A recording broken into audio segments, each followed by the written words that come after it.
চলুন আজ আবার ছোটোবেলায় ফিরিয়ে যাওয়া যাক। তো প্রথমে এখানে আমাদের লাগছে আটা আর লাগছে জোয়ান। আমি 1 চামচ পরিমাণ মতন জোয়ান নিয়েছি আর লবণ স্বাদ মতন। তারপরে জল দিয়ে আমি ভালো করে আটাটাকে মেখে নেব। আমার আটা মাখা কমপ্লিট। আর লাগছে আমাদের চিনি। আমি চিনির পাউডার নিয়েছি এখানে। তোমরা চাইলে এমনি চিনিও নিতে পারো। এরপর যে আটা মেখে রেখেছিলাম, আমরা রুটির সাইজের পরোটা করব, তো তাই গোল গোল করে লেচি কেটে নেব। তারপর আমরা বেলে নেব ভালো করে। যখন আমাদের বেলা হয়ে যাবে, এরপর আমরা দিয়ে দিচ্ছি চিনির পাউডারটা মাঝখানে দিয়ে। দেখতে পাচ্ছ আমি যেভাবে মুড়ে নিয়েছি ঠিক সেইভাবেই তোমরা করবে।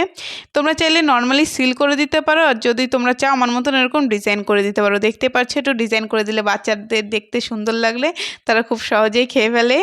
তো এরপরে কড়াইতে ঘি দিয়ে আমি ঘিয়ে ভাজছি, তোমরা চাইলে তেলেও ভাজতে পারো। তো আমি ঘিয়ে দিয়ে ভালো করে দুদিক দিয়ে উল্টে পাল্টে ভেজে নিচ্ছি। সবকটা পরোটা দেখবে ফুলে উঠবে। এই রেসিপি কে কে ছোটোবেলায় খেয়েছো আমাকে অবশ্যই সবাই কমেন্ট সেকশানে জানাবে।